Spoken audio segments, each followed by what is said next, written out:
종려주일입니다. 종려주일은 예수님께서 이제 33년의 공생애를 마치시려고 이미 십자가에 죽으실 것을 많이 아시면서 일부러 고의로 아버지 뜻 따라서 예루살렘 성전에 모든 사람의 원수들 주목을 받으시면서 이렇게 어린 남시길 사시면서 입성하신 그 주일 기념해서 이렇게 종려주일이라 하는 이름이 붙은 그런 주일입니다.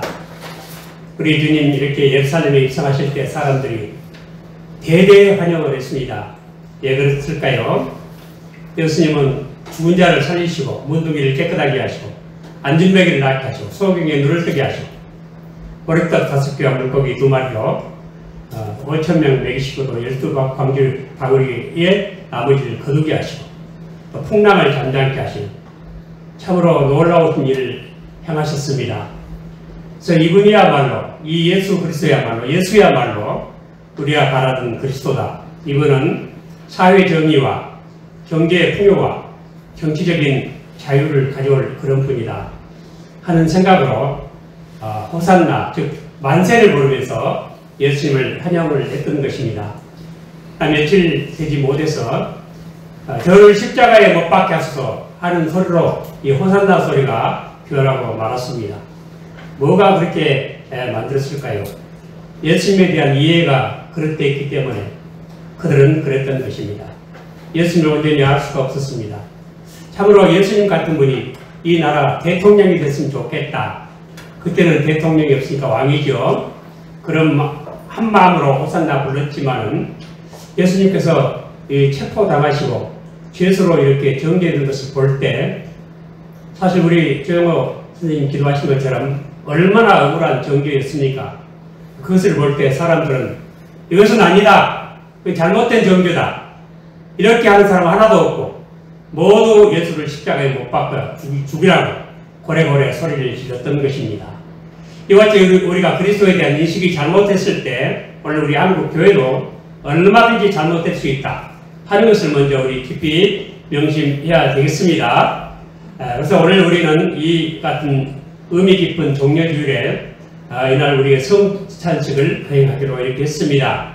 코로나로 말미암아 한동안 성찬식을 거행하지 못했는데 오늘 이렇게 거행을 합니다. 우리 노회에서 이번 10일날 노회 열릴 때 우리 교회에서 성찬 예배를 꼭 성찬식을 드리게 하라 하고 명령이 떨어졌습니다. 그렇다면 우리 교회부터 해야 되겠다 싶어서 이렇게 합니다. 우리 주님께서 이렇게 성찬에 대해서 말씀하신 것이 신약에도 여러 번 기록되어 있는데 저는 오늘 특별히 이 본문 말씀을 구약에서 이렇게 선택을 했습니다. 우리 예수님이 십자가에 달리신 것은 모조리 구약 성경을 응하게 하려 하셨습니다. 그러기 위해서 달리셨습니다. 예수님 당시에 우리가 복음서에 나온 성경이라 하는 것은 바로 구약을 말하는 것입니다. 왜냐하면 그때까지 신약은 나오지 않았기 때문입니다. 신약 성경은 예수님 승천하시고도 한 30년 이후에 나왔기 때문입니다. 그래서 요한복음 5장 39절에 보면 너희가 성경에서 영생을 얻는 줄 생각하고 이 성경을 참고하거니와 이 성경이 곧 나에 대하여 증거하는 것이로라 이렇게 말씀하셨습니다. 그러니까 구약 성경은 모두 예수 그리스도에 대한 증거입니다. 그리고 우리 예수님도 예를 들어서 예수님 겟세마네 동산에서 기도하시다가 체포당하셨을 때 베드로가 검을 빼어서 이렇게 말고의 귀를 쳤지요. 그때 말씀하셨습니다. 마태복음 26장 52절 54절에 보면 너는 내가 내 아버지께 구하여 지금 12영 더 되는 천사를 보내시게 할 수 없는 줄로 아느냐. 내가 만일 그렇게 하면 이런 일이 있으리라 한 성경이 어떻게 이루어지리요 하시더라. 성경을 이루게 하기 위해서 그것까지 금하셨습니다. 그리고 예수님께서 십자가상에서 정말 목마르다고 말씀하실 때도 요한복음 19장 18절에도 이후에 예수께서 모든 일이 이미 이루어지고 하시고 성경으로 응하게 하려 하사 가라사대 내가 목마르다 하시니 성경 읽기 위해서 그 말씀도 하셨다는 것입니다. 이 모든 성경은 구약 성경은 예수님에 대한 그런 증거인 것입니다.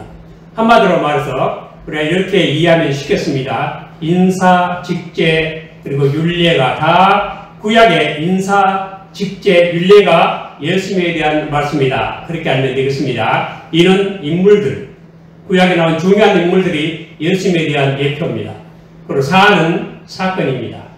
그리고 지금 직분들, 왕, 제사장, 선지자는 직분들, 그리고 직제, 제도들, 여러 가지 제도들이 다 예수님에 대한 모형이고, 그리고 율법 자체도 예수님에 대한 그런 상징이고 예표였습니다. 그리고 예식들, 모든 예식까지도 유월절, 모든 정결예법이랄지, 유월절이랄지, 수장절이랄지, 오순절하는 모든 것들이 예수에 대한 그런 모형이다. 그래서 우리가 구약은 인사, 직제, 율례가 예수님을 예표한다. 간단하게 그렇게 이해하시길 바랍니다. 그래서 오늘 이 구약 성경에서 예수님의 이 성리에 대한 말씀을 이렇게 상고하게 됩니다. 구약 성경 특히 선지서는 오실 메시아에 대한 그런 말씀으로 이렇게 우리가 이해하면 되겠습니다. 오실 메시아에 대한 예언이 바로 구약 선지서입니다. 또 오늘 본문 말씀에 만구로 여호와께서 이 산에서 만민을 위하여 기름진 것과 오래 저장하였던 포도주로 연회를 베푸시리니 곧 골수가 가득한 기름진 것과 오래 저장하였던 맑은 포도주로 하실 것이며 또 이 산에서 모든 민족의 그 가려진 면박과 열방의 그 덮인 휘장을 지하시며 사망을 영원히 멸하실 것이라. 주 여호와께서 모든 얼굴에서 눈물을 씻기시며 그 백성의 수치를 온 천하에서 지하시리라. 여호와께서 이같이 말씀하셨느니라고 하셨습니다. 이 성찬의 풍성함과 그 진실성에 대해서 이 기름진 것과 오래 저장하였던 포도주라고 말씀하고 있습니다. 그 기름진 것도 골수가 가득한 기름진 것이라 말씀하시고 또 오래 저장했던 맑은 포도주라고 이렇게 말씀하십니다. 골수가 가득한 기름진 것이란 그 은혜와 축복이 충만하다 하는 의미입니다. 오늘 여러분들이 받으실 이 성찬에 모든 하나님의 은혜와 축복이 충만한 줄로 골수가 가득한 기름진 것이 그야말로 영양 덩어리인 줄로 그렇게 확실히 믿는 믿음으로 이 성찬에 참여하시길 바랍니다. 믿음으로 하지 않는 분들은 아무 유익이 없을 것입니다. 믿음으로 가는 분들은 말할 수 없이 풍성한 은혜의 영향을 받게 될 줄로 믿습니다. 그리고 이 오래 저장하였던 맑은 포도주라고 했습니다. 이것은 극상품 품질을 의미합니다. 여러분 우리가 포도주 오래될수록 비싸죠. 이 세상에도. 근데 우리가 오늘 먹고 마신 이 포도주는 굉장히 오래된 포도주입니다. 숙성 오래됐습니다. 언제 이 포도주를 담갔을까요? 얼마나 오래됐을까요? 그것은 창세기 3장 15절에서 담갔습니다. 거기 보면 내가 너로 여자와 원수가 되게 하고 너희 후손도 여자의 후손과 원수가 되게 하리니 여자의 후손은 내 머리를 상하게 할 것이요 너는 그의 발꿈치를 상하게 할 것이니라 하시고 하셨습니다. 이것이 은혜 언약 시초입니다. 그래서 이것을 우리가 모복음이라고 말합니다. 이 포도주, 이것은 바로 그때 담궈진 은혜 언약의 포도주인 것입니다.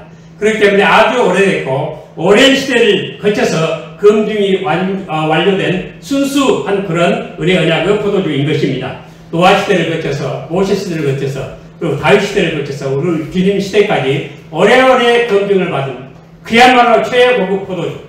우리가 이 포도주를 오늘 마실 때 다 믿음으로 마시기를 바랍니다. 최고급 포도주를 먹는다고 다 마신다고 확실히 믿으시기를 바랍니다. 믿음으로 하지 않는 분들에게는 아무 유익이 없고 믿음으로 이 잔을 들고 이 떡을 먹고 잔을 마시는 자는 풍성한 최고급 은혜가 임할 줄로 다 믿으시기를 바랍니다. 우리 주님의 살이야말로 골수가 가득한 기름진 축복이고 주님의 편 오래 저장했던 맑은 포도주와 같은 신선하고 참된 생명의 은혜인 것을 오늘 확실히 믿고 믿음으로 받음으로 정말로 이와 같은 은혜가 정말 저와 여러분에게 임하시기를 바랍니다.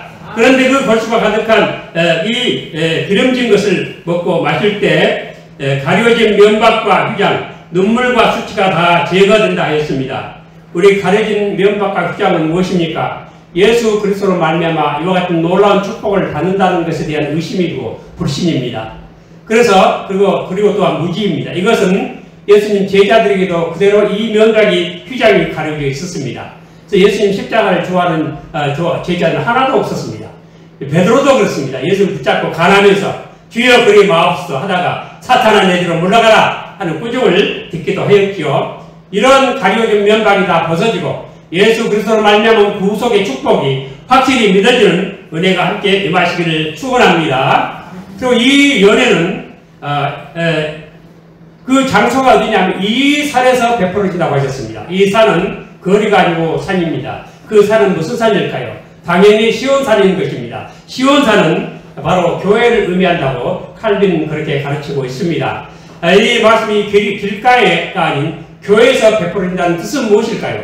우리 하나님의 말씀은 길가에서 전해집니다. 즉 믿는 사람도 듣고 믿지 않는 사람도 듣습니다. 하나님의 말씀은 그렇게 전해지는 것입니다. 그러나 성찬식만은 반드시 믿는 자, 우리 이 교회의 법대로 말하면 세례를 받은 분만 참여할 수 있다. 그런 의미로 지금 이 산에서 베풀어진다고 말씀을 하신 것입니다. 이 성찬의 축복은 무엇입니까? 그것은 두 가지로 간단하게 요약을 하면 첫째는 죄의 사함입니다. 우리가 받은 모든 죄가 다 사함받을 줄로 믿으시길 바랍니다. 깨끗하게 용서받음을 믿으시길 바랍니다. 그리고 우리가 영생을 또한 얻게 되는 것입니다. 이 영생과 이 죄 용서와 이 영생이라고 하는 이 축복, 굉장히 중요한 의미를 가지고 있습니다. 무슨 의미일까요? 그것은 아담 때문에 우리가 원죄에 다 빠져 들어갔죠. 아담이 지키지 못한, 그러므로 죄에 빠진 모든 죄, 원죄로부터 시작된 모두 우리 자범죄까지 다 용서를 받는다 하는 의미로 사죄의 축복이라고 하는 것입니다.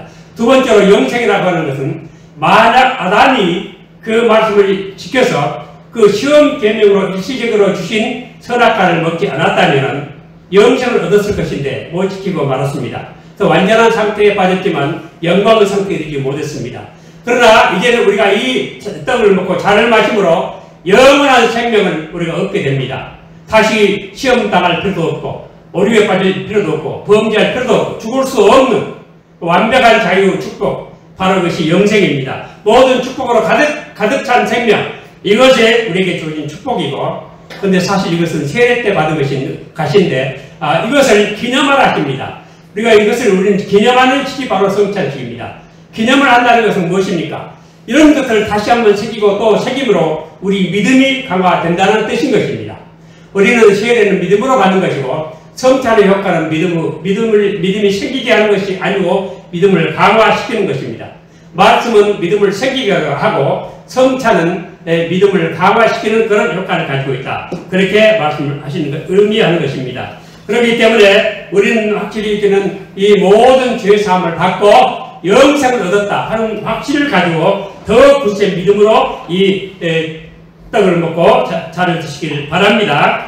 우리가 이것을 듣고 마실 때 여러분 이렇게 생각할 수 있습니다. 내가 죄 용서를 받았다고 하지만은 너는 죄 용서 받았지만 전에 지은 죄로 볼 때 좀 더 두고 봐야 되겠어. 그렇게 하지 않으신다는 뜻이에요. 우리 그렇죠? 우리 감옥에서 나온 전과자들 사회에서 인정 안 하려고 하지요. 너 지은 죄를 볼 때 못 믿겠어. 용서는 받고 이제 풀려났지만 못 믿겠어. 그러나 우리가 예수께서 용서하신다 할 때 그런 뜻이 전혀 아닌 것입니다.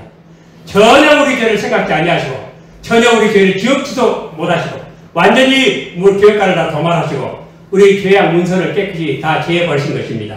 이것을 오늘 확실히 믿으시기를 바랍니다. 그리고 우리가 영생을 얻었지만 내가 말은 영생을 얻었다고 하지만은 두고 보자. 잘못하면 너 또다시 지옥불에 죽음에 던져버릴 것이다. 할 수 있다고 생각지 마시기를 바랍니다. 우리는 이 떡을 먹고 잔을 마심으로 확실한 죄 용서와 확실한 영원한 생명, 축복으로 가득 찬 생명을 오늘 얻게 되었다고 다 믿으시기를 바랍니다. 그렇다면 우리가 이것을 기념하라 말씀하셨는데 기념하는 자세는 어떻게 기념하면 될까요? 기념하는 자세는 세 가지입니다. 첫째로 우리는 과거의 은혜를 잊지 말아야 하는 것입니다. 우리는 무엇을 하든지 항상 주님의 십자가를 기억을 하시길 바랍니다. 어떤 어려움을 당할 때마다 십자가를 기억하시기 바랍니다. 억울한 일을 당할 때마다 십자가를 기억을 하시길 바랍니다. 심지어 하다못해 병원에 가서 주사를 맞을 때도 아프다고 하지 마시고 십자가를 바라보면서 참으시기 바랍니다. 많이 아플 거예요. 그리고 두 번째로 현재는 우리가 이 현재 우리에게 주신 신분에 감사하시기를 바랍니다. 그리고 또한 우리가 이 용서받고 영생 얻은 신분으로 이 도를 널리 전하는, 전도하는 삶을 살아야 되는 것입니다.